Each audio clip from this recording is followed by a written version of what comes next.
Carisca e Irenê, sejam todos bem-vindos ao canal Vamos Ver. Iremos analisar hoje uma pergunta muito feita no núcleo cristão, que é: Deus se arrependeu em Gênesis 6:6? Há um erro aqui? Vamos ver?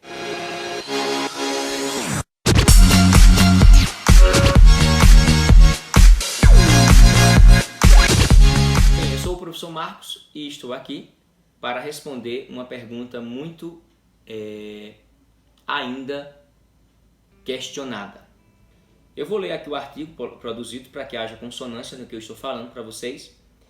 Em Gênesis 6:6 encontramos uma pergunta usada muito no meio cristão e cético, mas ainda se Deus se arrependeu de ter feito a sua criação ou não. Iremos refutá-la em seguida de uma vez por todas.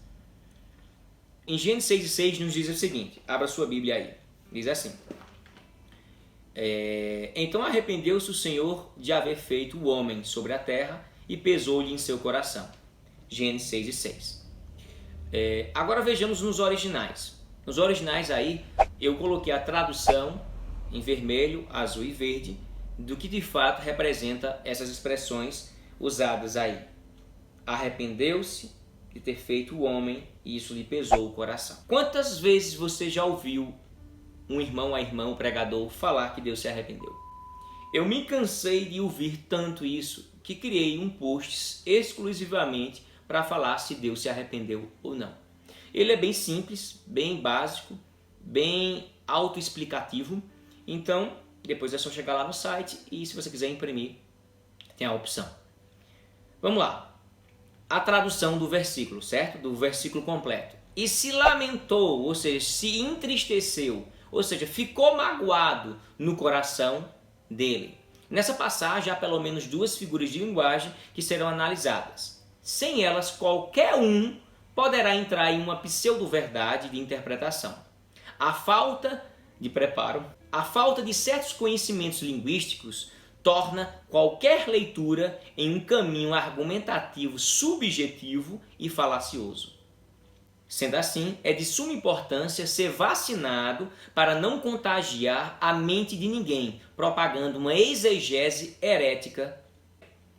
Aí o que acontece? O que eu quis dizer aí? A gente tem que ser vacinado para não acabar contagiando a mente de outros irmãos, neófitos ou não, experientes ou velhos convertidos, novos convertidos, com uma falsa ideia que parece ser verdadeira. Quando se vê a palavra arrependeu, a gente for traduzir para o nosso português, de fato arrepender é o que a gente pensa. Eu me arrependo porque eu não sabia o que iria acontecer. Só que será que eu posso transferir a ideia semântica, o núcleo semântico da ideia de arrepender para Deus?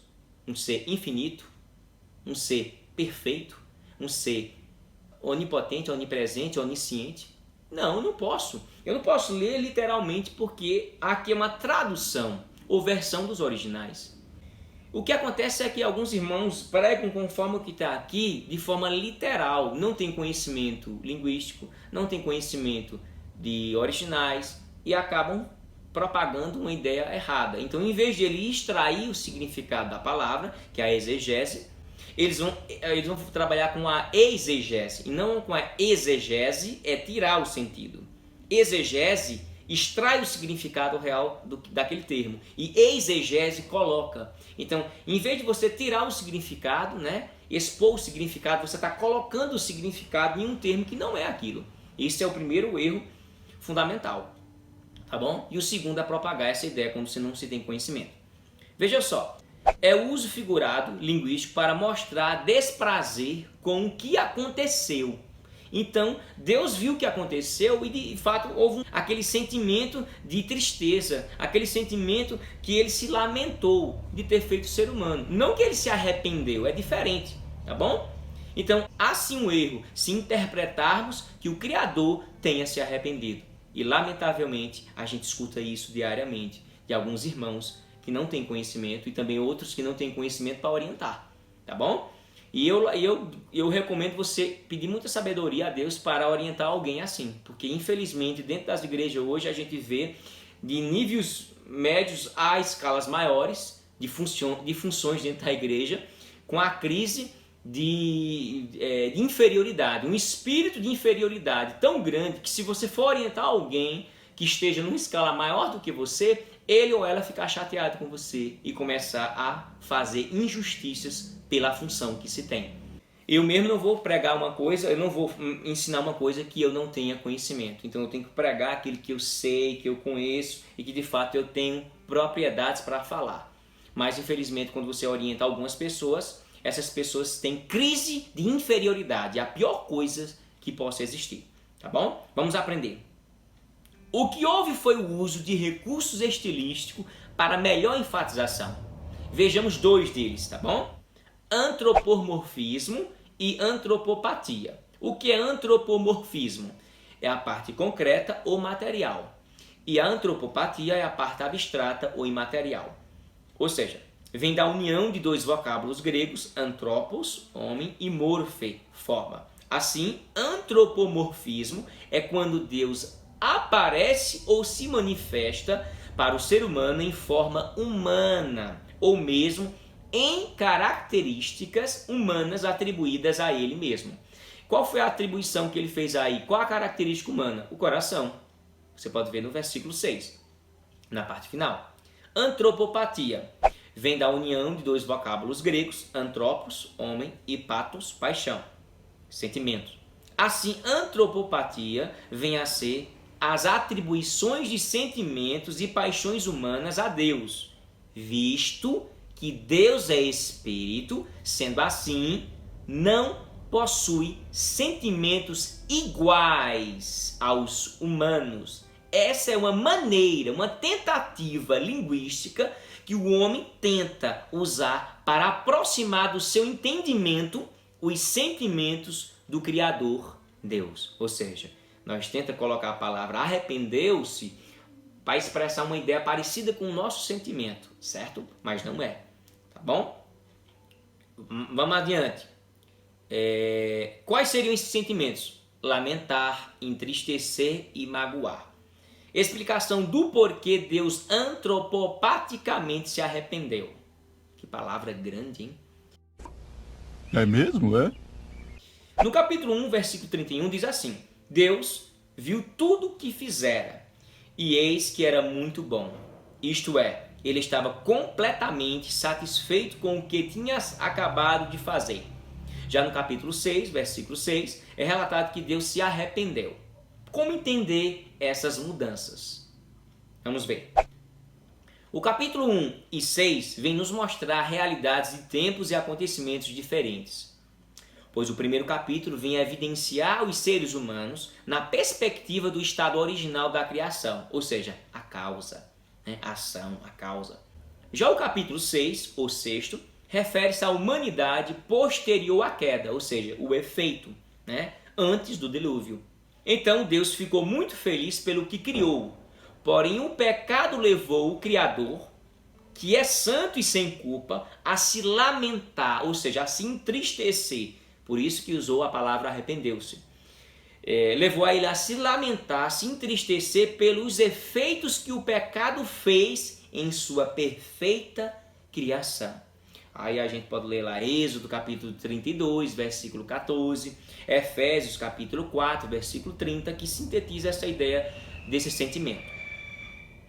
A pergunta é, há outras passagens que relatam outros tipos de arrependimento? Vamos ver.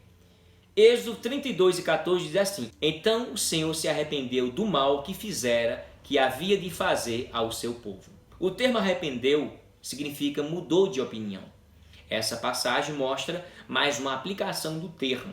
O contexto revela que Moisés apelou suplicantemente para que Deus mudasse seu pensamento. E tal ação teve êxito, pois Deus somente tinha ameaçado com juízo e não decretado imutavelmente. 2 Samuel 24:16 diz assim: Ora, quando o anjo estendeu a mão sobre Jerusalém para destruir, o Senhor se arrependeu daquele mal e disse ao anjo que fazia a destruição entre o povo: Basta, retira agora a tua mão. Tal termo expressa um profundo sofrimento de Deus, e o termo significa que o Senhor afligiu-se em relação ao pecado e à impiedade do homem. Nós podemos dizer também, concluir, através de alguns versículos, para aqueles irmãos e irmãs que ainda mantêm no erro, né?